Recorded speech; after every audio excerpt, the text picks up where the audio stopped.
Good morning. And, oh, no, it's good afternoon, and welcome to Flannel Hill Farm. We have been, Big K is feeling it today. I was kind of feeling it yesterday and the day before, but we got something.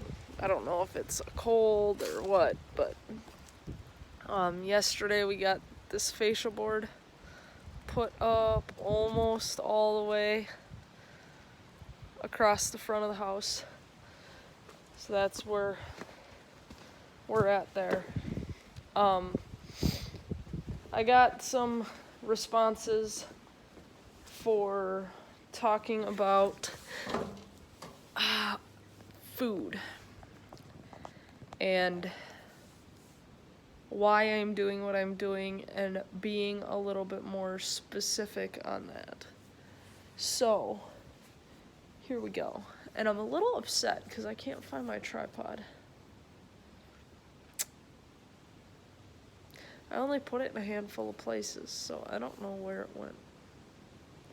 But anyways, so, this started... When did this start? I think my figuring out food and medicine and stuff like that started around seven years ago. Now, I am not a doctor, I am not a nutritionist, I am not a dietitian. So, I would do your own research. Don't do anything without talking to some kind of healthcare provider. Just do your own research. But about 7 years ago, I started looking into food and what our food has in it, what we are consuming, at what rate, our rate of disease, all of it. I started looking at all of it. Where did these diseases come from? How long have they been around? When did some of this food start to appear? I looked at it all. And I found that there is a correlation between obesity, diabetes, Alzheimer's, heart disease, all of these things that your great-grandparents never even heard of started going up when we started eating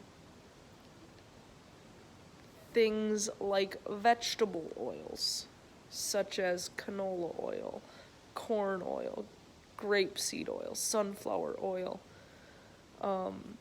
Crisco, cottonseed oil, stuff like that.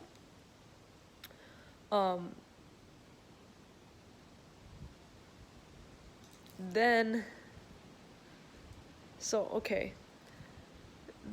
that all kind of correlates with the low fat era, which then also correlates with when we started seeing higher amounts of sugar to make up for the low fat. So, it's just a correlation. Well, then I started looking at studies. And the 7-country study isn't exactly per the scientific method. It's not exactly a great study. It's not even really a good study. Then I started looking at, then why? If it's not that great a study, then why did we go headlong into just going with it? Then I started looking into, was there anything else was there any other counter argument to that? And there was a sugar is the bad guy, not fat. okay? So I have, for 7 years, gone headlong into what we eat, what I eat, what we eat as a society, what the world eats, how things have changed, what the difference is, what's come and gone, how home meals have changed. And y'all, I don't like it. I don't like it one bit. We went from small farms, local produce, getting your meat from a local farmer, getting everything locally, to this commercialized, shipped across the country food. And it's not good for us. We're eating things that aren't natural. We're eating things that our bodies don't even know what to do with. And then we wonder where all these diseases come from and all this sickness. And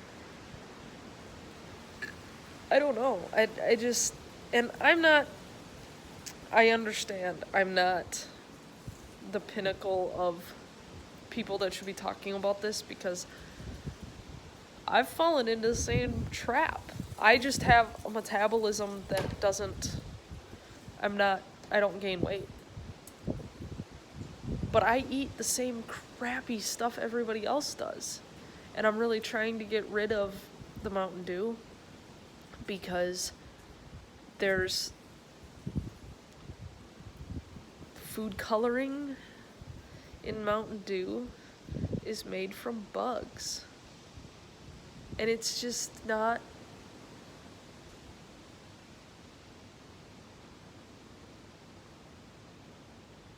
I don't know. Yellow 5 is made from bugs. One of the blues and one of the reds are too. And caramel color is terrible for you. And I know what happened, but I don't understand.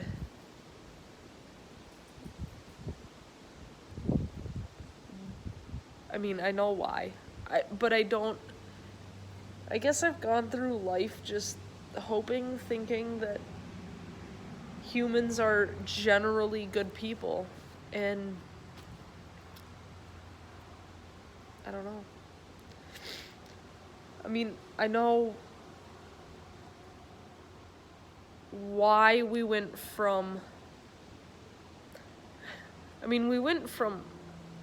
normal eating to vegetable oils and high sugars and whatever, because, I mean, look at obesity and diabetes are like billions, it's like $1 billion industry to have sick people. And it just, I don't know, it just disgusts me, and I don't like it. Heart disease makes billions of dollars. The pharmaceutical industry makes billions of dollars.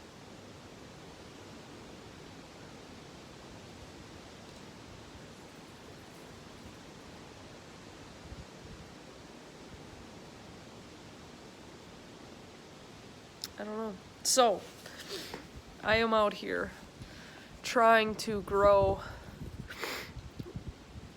fruits and vegetables and hopefully some chickens. I would grow more meat, but my acreage doesn't allow me to ethically, what I consider ethically, grow cows, and I don't want to grow pigs. I could maybe grow a couple sheep, but we'll have to see how that works. But I just want peaches to be nutritious again. You have to eat like 15 peaches of today's peaches to get the nutrition that your great grandparents got from one peach.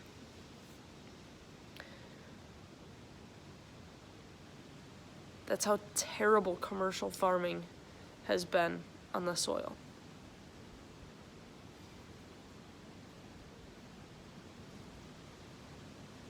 And it's a shame because I don't want to see people sick. I mean, I hate needles, and I look at all these people that have to like deal with needles all the time, and it bugs me. All these people that are chained to medication or oxygen tanks or whatever it is, and it could be just food. It could be, I mean, oxygen tanks are probably being around chemicals and stuff you shouldn't be around, but, I mean, type 2 diabetes is, for the most part, a food-related disease. If you eat the right food, chances are you're not gonna have type 2 diabetes. But I don't know, it irritates me. So that's why I'm out here. That is why I'm building this house on this acreage, and Big K actually built me a 1/4 acre garden, and I want to line this property with fruit trees and bushes, and I want to get chickens and have good eggs that are as nutritious as they were for our great-grandparents who didn't have any of these problems because they ate nutritionally dense food. It's gotten bad. And we've gotten to the point where we rely on it. We like easy, simple, convenient food. We like easy, simple, convenient stuff.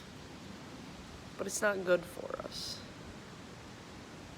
And that's what stinks. Because I would much rather just drink what I've drank since I was 12 as my caffeine source and not have to try to force myself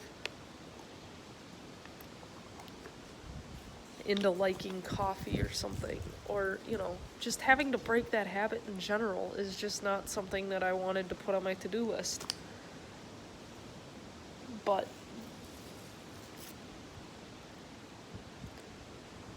so, I gave you a little bit. If you want me to get more specific, I can. I don't want to ruin anything for anybody either. So, I know that, everybody has their diet, and there's things people will eat and won't eat. And I'm the same way. I will eat certain things, and so we should probably not talk about what's in them or how they're made because it's a food that I will eat. But at the risk of being sick for the rest of your life, or a child being sick, I just, childhood cancer is just, it shouldn't be a thing. And it wasn't a thing. And now, I don't even know the statistics. I don't even want to know the statistics. But the statistics of how many kids get cancer it's absurd. And it's not okay.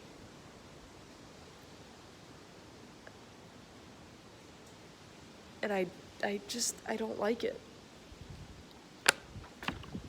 This whole thing, I don't like any of it. the high carb thing there's no need for carbs. You don't need carbs. And I love carbs. You don't need carbs to live. You don't need bread and crackers, and you don't need that to live. There is nothing in your body that says that you need simple carbs. It's the only thing that this thing in your body runs on is simple carbs. There's nothing. And yet, that makes up most of our diet.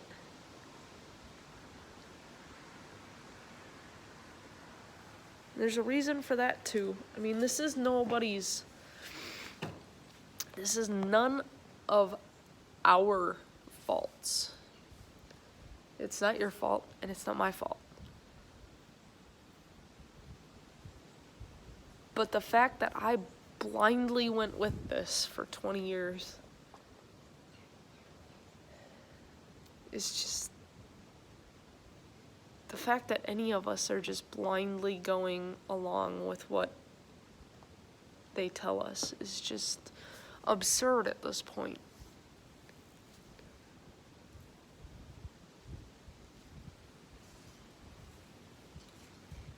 I don't know. Regardless of how you feel about anything else, I would think that being healthy and being able to live a healthy, uncomplicated life would be better for anybody and everybody involved.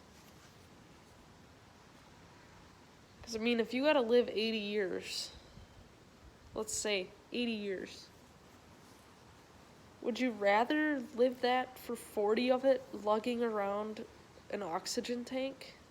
Probably not. Would you rather that be 30 years, 40 years of pricking your finger every day? Probably not. Taking a shot every day, multiple times a day. Being hooked up to IV bags once a week.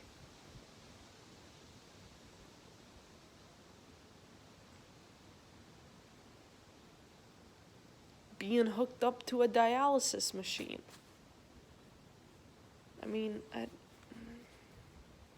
Having to go in for surgery multiple times. Losing parts of your body. It just doesn't, I don't know.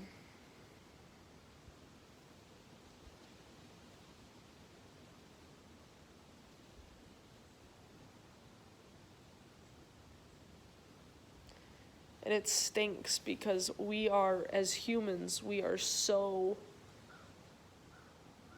very short term. I'll explain. We do something, we want the reward right away. If we do something, we need the consequence right away. Otherwise, it just doesn't correlate. You take a 3-year-old, for example. If a 3-year-old does something wrong, you have to explain it right now. Because 3 hours from now, okay. So as humans, if we eat junk for 30 years, somebody's gonna go, it was all the junk you ate. And it's like, well, was it? Because 30 of those years, I felt great. So, I don't know. I don't know what to tell you. I just know that I've done my research, and I've done a lot of it. It has taken up quite a bit of my time, quite a bit of my nights, quite a bit of when I probably should have been sleeping. And it's disappointing. It's disappointing that we are a first world country and everybody looks to us. The world looks to us. And We're doing it wrong, y'all. We are doing it wrong. We got off on a bad foot, and we have just galloped with it, and it's not right. It was the wrong foot. And unfortunately, I don't know how to spin it around. I mean, I think it's going to have to start. It's going to have to just progressively we're going to have to get just more and more people.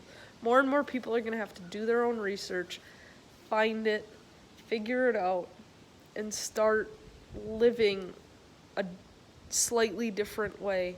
And pretty soon, maybe, we can get back to just being healthy, happy human beings instead of sickly. I just watched a thing that said there are more obese people on the planet than there are average / skinny people on the planet. And what can that be from? I mean, it could be from a lack of exercise. I mean, we have more people are in the workforce, more people are working 40 hours a week than ever before. So you're sitting at a desk, or, you know, I mean, even those people that are out and about doing things with their hands, they're not really doing much, you know. I mean, a mechanic is working on a car or working on cars all day, but how much are they really moving? You know, I mean, how much time do you spend in a car every day? How much time are you spending at work every day, sitting at a desk every day? Could be the food. Could very well be the food. Everybody eats every day. Everybody eats probably multiple times a day.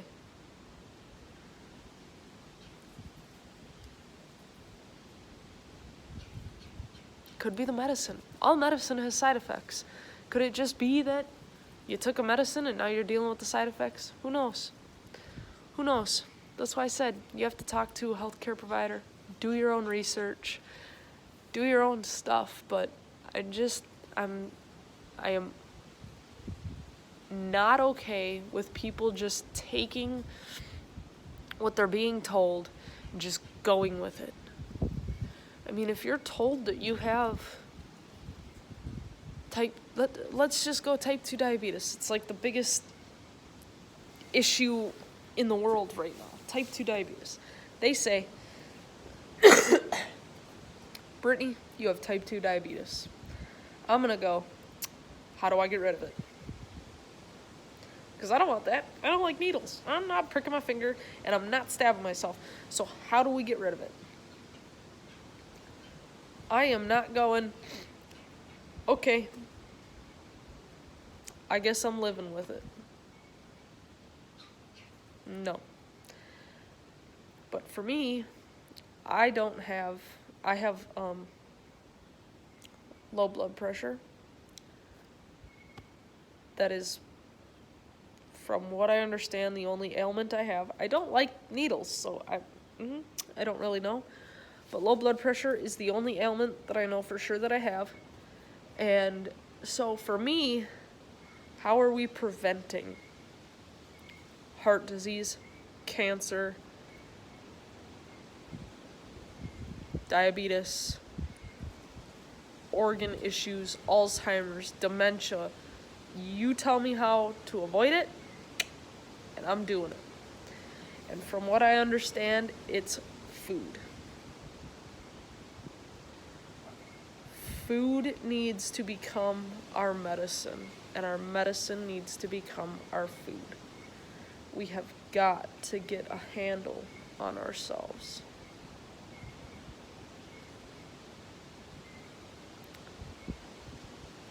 Because this is no good.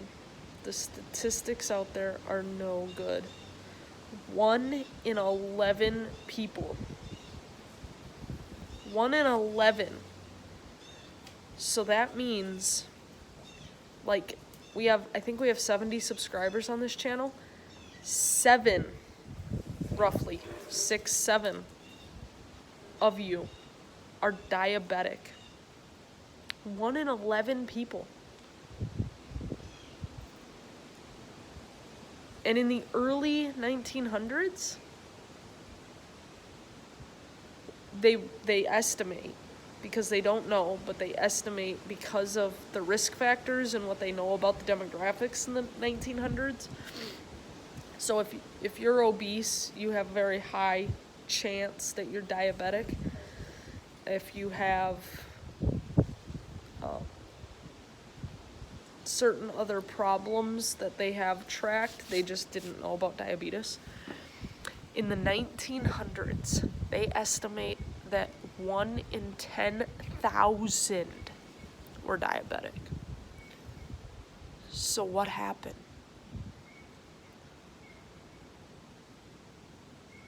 I don't think somebody just went, there's diabetes. I don't think that happened.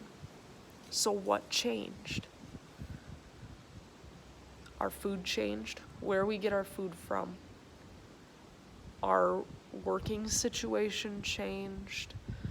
The jobs changed. Our lifestyle changed. How we cooked has changed. The ingredients we use has changed. Restaurants have changed.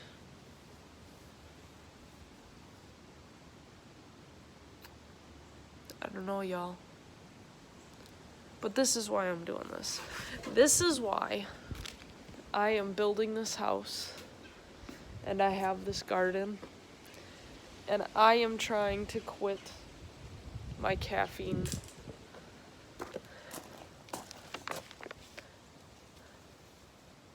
My version of caffeine. This is why. Because I wholeheartedly believe that our food is our biggest contributor of illness. And I really don't like needles. And give me one illness that doesn't require needles.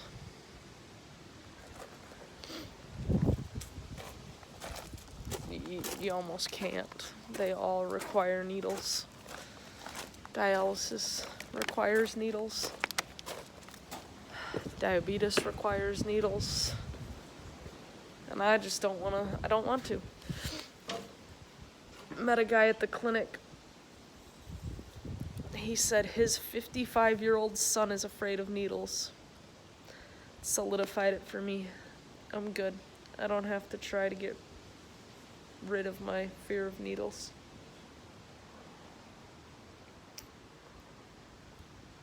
But I just want y'all to know why I'm doing this. This could make or break this channel for some people. That's why I'm doing it. If you want to know more, let me know.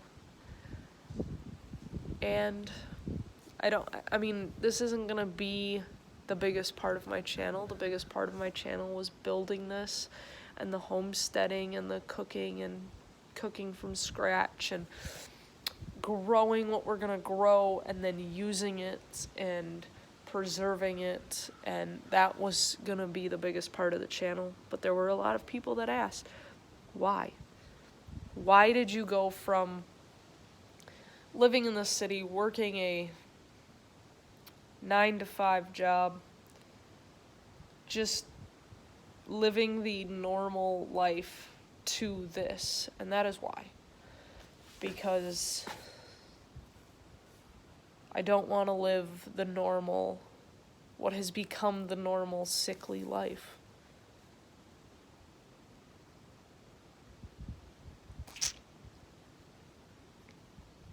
I want to have energy at the end of my day. I don't want to be sluggish. I don't want to feel like I need a nap in the middle of my day. Although I'm working with this cold and I'm thinking a nap is in order.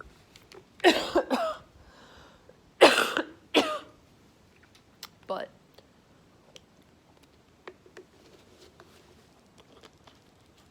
I am also generally a very healthy person, and I don't want this to be a normal everyday occurrence. So that's why I'm doing this. That is why I might be a little more irritable on videos for a little while, because I'm really trying to cut the caffeine. I guess I'm not trying to cut the caffeine, but the only kind of caffeine that I like is bad for us. You know, I'm trying to cut out the added sugars and the nasty food colorings and the processed stuff and I'm trying to live I don't know if y'all know, I'm trying to live like a paleo, what do they call that, an ancestral diet. That's where I'm headed. That's what I'm going for.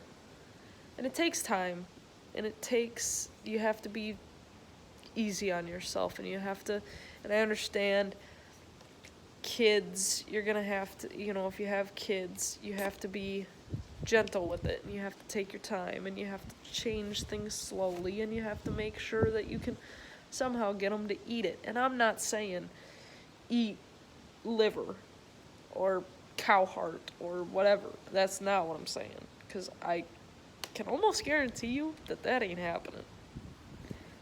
What I am saying is maybe find a local rancher or a local farmer that you can get your beef from, so you know where that cow was. You know what that cow ate. I prefer grass-fed, grass-finished beef. Cows were not meant to eat corn, so why we feed them corn, I don't know. But try to find a local. The closer you're getting your food from, the better. And they already tell you that with honey. You want to get over allergies, you want to get over illness, local honey, but it's got to be local. Why doesn't everything else have to be local? So, local meat, local fruits, local veggies. Our great-grandparents did not eat out-of-season vegetables because they couldn't get them.